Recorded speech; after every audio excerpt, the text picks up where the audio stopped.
Hello everyone, स्वाध्याय channel में आपका एक बार फिर से हार्दिक स्वागत है। आज का हमारे ये तीसरा वीडियो आरएस उत्तर लेखन के लिए हम इसमें रेगुलरली उत्तर लेखन करते हैं। इससे पिछले दो वीडियो में हमने 3 और 3 टोटल 6 प्रश्नों पर चर्चा की। आप यदि चैनल पर नए हैं तो इस टेलीग्राम चैनल के द्वारा आप हमारे चैनल से जुड़ सकते हैं। साथ ही आप पिछले दो वीडियो भी ज़रूर देखिएगा। चलिए, आज का हम ये चैनल का संक्षिप्त परिचय है। मुख्य परीक्षा को लक्षित ये उत्तर लेखन अभ्यास के लिए चैनल बनाया गया है। रेगुलरिटी और परीक्षा पैटर्न का इसमें विशेष ध्यान रखा जाएगा। प्रामाणिक संसाधनों का प्रयोग किया जाएगा और निःशुल्क होगा, सारगर्भित होगा और संक्षेप होगा। आज के प्रश्न जो है वो मैं एक बार आपको बता देता हूँ। आज के प्रश्न है, पहला प्रश्न, जैसा कि मैंने बताया कि हम इस पर्टिकुलर वीक में या इस सेक्शन में सबसे पहले हम वर्ल्ड हिस्ट्री को डिस्कस कर रहे हैं। तो वर्ल्ड हिस्ट्री से रिलेटेड कल हमने पुनर्जागरण पढ़ा, आज हम सुधार आंदोलनों के बारे में पढ़ रहे हैं। तो सुधार आंदोलन से जुड़े हुए प्रश्न 5 प्रश्न मैंने आज लिए हैं। इससे पहले वाले सेशन में मैंने 3-3 प्रश्न लिए हैं जो कि 50-50 और 100 शब्दों में होते थे। आज मैंने 15-15 शब्दों के 3 प्रश्न, 3 से 4 प्रश्न और 50-50 शब्दों के 2 प्रश्न व 100 शब्दों का एक प्रश्न लिया है।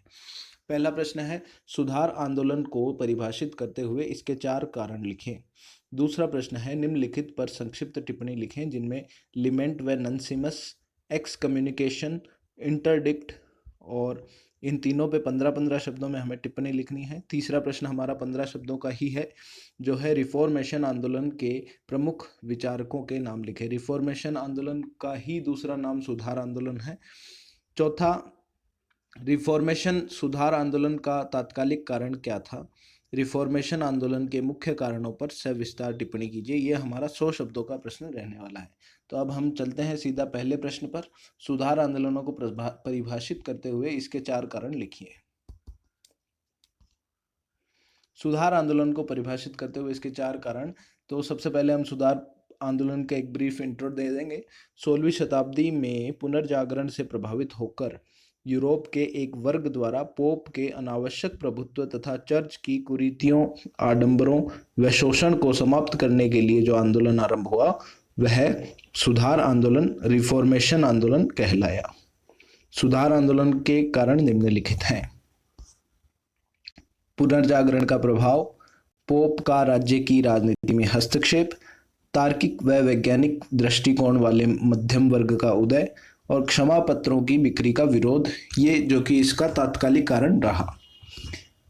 तो इसमें मैंने येलो कलर से इसके कीवर्ड्स को हाईलाइट किया है और इस पूरे जो पर्टिकुलर सेशन आज हमारा है इसका पूरे का सोर्स क्लास 11 की आरबीएससी की हिस्ट्री की बुक है, जिसके माध्यम से हमने ये सारे क्वेश्चन और उनके कंटेंट को उठाया है। हाँ, आज का हमारा दूसरा प्रश्न है, निम्नलिखित पर संक्षिप्त टिप्पणी लिखें। लिमंट व ननसिमस, एक्स कम्युनिकेशन और इंटरडिक्ट जो राज्यों पर नियंत्रण रखते थे वे लिमंट व ननसिमस पद नाम से जाने जाते थे। तो ये हमें 15 शब्दों में लिखना था। लिमंट व ननसिमस के बारे में हमने बताया। अगला है एक्स कम्युनिकेशन, यूरोप में पोप को प्राप्त एक विशेषाधिकार जिसका प्रयोग करके पोप या चर्च द्वारा किसी भी राजा को मजहब तथा पद से हटाया जा सकता था। इंटरडिक्ट, यूरोप में पोप को प्राप्त एक विशेषाधिकार जिसके द्वारा पोप किसी भी राज्य के चर्च को बंद कर सकता है। तो ये तीनों जो है 15-15 शब्दों में इनके बारे में लिखना था। ये हमने शॉर्ट में लिखने का प्रयास किया है। उसके बाद में रिफॉर्मेशन आंदोलन के प्रमुख विचारकों के नाम लिखें। जॉन वाइक्लिफ, इनको the morning star of revolution भी कहा जाता है। जॉन हंस, सेवानसेला, इरेस्मस, मार्टिन लूथर, ज्विंगली, कॉल्विन, ये सारे यूरोप के अंदर हुए रिफॉर्मेशन या सुधार आंदोलन के प्रमुख विचारकों के नाम हैं। ये हमें 15 शब्दों में लिखना था। हम चाहते तो इनमें थोड़ा थोड़ा ब्रीफ भी दे सकते हैं, लेकिन एग्जाम में हमें इतना स्पेस इसमें शायद नहीं मिलता, तो हम इसे नामों तक ही सीमित रखेंगे। हमारा अगला प्रश्न है, सुधार आंदोलनों का तात्कालिक कारण क्या था। ये यहाँ पे प्रश्न थोड़ा कट रहा है, मैं आपको ये प्रश्न एक बार फिर से इसमें दिखा देता हूँ। हमारा चौथा प्रश्न है, रिफॉर्मेशन सुधार आंदोलन का तात्कालिक कारण क्या था। 50 शब्दों में हमें इसका उत्तर लिखना है। चलिए इसका उत्तर देख लेते हैं। पुनर्जागरण के उपरांत 15वीं सदी में यूरोप में चला सुधार आंदोलन प्रत्यक्षतः तो सामाजिक, आध्यात्मिक व मजहबी आंदोलन था, लेकिन इसमें आर्थिक व राजनीतिक पक्ष भी सम्मिलित था। पोप लियो 10वें के समय प्रचलित क्षमा पत्रों, जिन्हें पाप मोचन पत्रों के नाम से भी जाना जाता है, इन क्षमा पत्रों की बिक्री का मार्टिन लूथर द्वारा किया गया विरोध ही इस आंदोलन का प्रमुख तात्कालिक कारण रहा। 1517 में पोप के प्रतिनिधि के रूप में पादरी टेटजेल जब इन पाप मोचन पत्रों की बिक्री के लिए जर्मनी गया, तो मार्टिन लूथर के नेतृत्व में रोमन कैथोलिक पंथ के विरुद्ध सुधार आंदोलन प्रारंभ हो गए। इस प्रकार से ये सुधार आंदोलन शुरू हुए। तो इसमें हमें तात्कालिक कारण पूछा गया, तो हमने कीवर्ड्स में लिख दिया कि पोप लियो 10 के समय प्रचलित क्षमा पत्रों की बिक्री, जिसका कि मार्टिन लूथर द्वारा विरोध किया गया, और पादरी टेटजेल का इसमें मुख्य भूमिका थी, और इसके कारण से रोमन कैथोलिक पंथ के विरुद्ध सुधार आंदोलन प्रारंभ हो गए। प्रश्न जो कि रिफॉर्मेशन आंदोलन के प्रमुख कारणों पर सविस्तार टिप्पणी कीजिए। ये हमारा 100 शब्दों का आज का मतलब मोस्ट बड़ा वाला प्रश्न है। 16वीं शताब्दी से पूर्व चर्च के बंधनों में जकड़े यूरोप में पुनर्जागरण व उसके प्रभाव से शुरू हुए आंदोलन से नई वैचारिक क्रांति का उद्घोष हुआ। रिफॉर्मेशन आंदोलन सुधार आंदोलन के निम्नलिखित कारण थे। ये हमने इसका ब्रीफ इंट्रोडक्शन दिया। इसके बाद में हम रिफॉर्मेशन आंदोलन के प्रमुख कारण के बारे में चर्चा करते हैं। पुनर्जागरण का प्रभाव, इससे जन सामान्य में बौद्धिक चेतना जागृत हुई तथा मजहब के सात्विक स्वरूप व मानवतावादी साहित्य सृजन से सुधार आंदोलनों की शुरुआत हुई। ये पुनर्जागरण के प्रभाव के कारण हुआ। दूसरा, चर्च में व्याप्त बुराइयां, पादरियों की अज्ञानता व विलासिता, पोप के अनैतिक विशेषाधिकार से प्रजा व राजा दोनों का चर्च से संघर्ष भी सुधार आंदोलन के प्रमुख कारणों में है। आर्थिक रूप से संपन्न मध्यम वर्ग, व्यापार के विकास और राष्ट्रीय राज्यों के उदय से नवीन मध्यम वर्ग का उदय हुआ। इस नवीन मध्यम वर्ग द्वारा शासकों को अधिक कर देने से इन्हें राजकीय संरक्षण भी प्राप्त हुआ।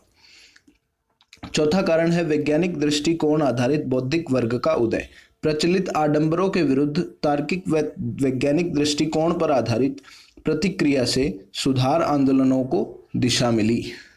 तो ये रिफॉर्मेशन आंदोलन के प्रमुख कारण में हमने 4 कारण, पुनर्जागरण का प्रभाव, चर्च में व्याप्त बुराइयां, आर्थिक रूप से संपन्न मध्यम वर्ग और वैज्ञानिक दृष्टिकोण आधारित बौद्धिक वर्ग का उदय, इनके बारे में हमने चर्चा की। अगला है हमारा पोप का राज्य की राजनीति में हस्तक्षेप। पोप के विशेष दैवीय अधिकारों से राज्य गौण हो गया तथा चर्च, न्यायालय व राजा के व्यक्तिगत मामलों में भी पोप द्वारा हस्तक्षेप किया जाने लगा। जो चर्च या पोप है उसके द्वारा न्यायालय और राजा के व्यक्तिगत मामलों में भी हस्तक्षेप किया जाने लगा। यूरोप के कई राजाओं ने सुधार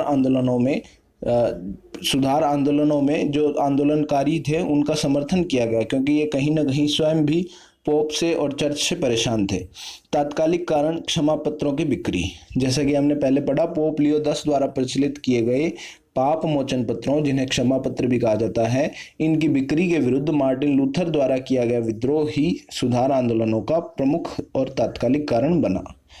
अंत में इसके जो कीवर्ड्स हैं उनको मैंने येलो से हाईलाइट किया है, आप देख पा रहे हैं। अनैतिक विशेषाधिकार से प्रजा व राजा दोनों का चर्च से संघर्ष भी प्रारंभ हुआ, ये भी एक कारण रहा। उसके बाद में नवीन मध्यम वर्ग का उदय कारण रहा। इस नवीन मध्यम वर्ग को राजकीय संरक्षण प्राप्त था, ये भी एक कारण रहा। उसके बाद में तार्किक व वैज्ञानिक दृष्टिकोण पर आधारित प्रतिक्रिया से भी ये सुधार आंदोलन जो थे इनको गति मिली। राज्य गौण हो गया तथा व्यक्तिगत मामलों में भी हस्तक्षेप करने लगा। ये जो पोप थे ये व्यक्तिगत मामलों में भी राज्य के हस्तक्षेप करने लगे और इस तरह से राज्य गौण हो गया था, ये भी एक कारण रहा।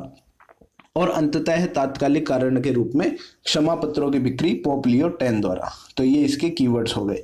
सोर्स के बारे में हमने पहले बात की कि सोर्स रहा इसका पूरे का आरबीएससी कक्षा 11 की हिस्ट्री की बुक। अब लास्ट में वही लाइन जिसको मैं हर सेशन में दोहराता हूँ कि जिस व्यक्ति ने कभी गलती नहीं की उसने कभी कुछ नया सीखने की कोशिश नहीं की। हो सकता है मेरे वीडियो में हर वीडियो में कुछ ना कुछ गलती हो, लेकिन ये गलतियाँ धीरे धीरे सुधरती जाएगी और इन गलतियों को सुधारना और इस कंटिन्यूटी को बनाए रखना ही इस चैनल का एकमात्र उद्देश्य है। तो थैंक यू फॉर वॉचिंग। अगर आपको ये पढ़ाया हुआ या मेरा बताया हुआ समझ में आता है तो टेलीग्राम चैनल पे आप ज्वाइन कर सकते हैं। ये पीडीएफ्स वगैरह आपको वहाँ पे मिल जाएगी। उसके साथ ही आपको ये चैनल के बारे में और भी अपडेट्स मिलती रहेगी, कब क्या वीडियो आने वाला है। तो stay tune for the upcoming sessions. Thank you.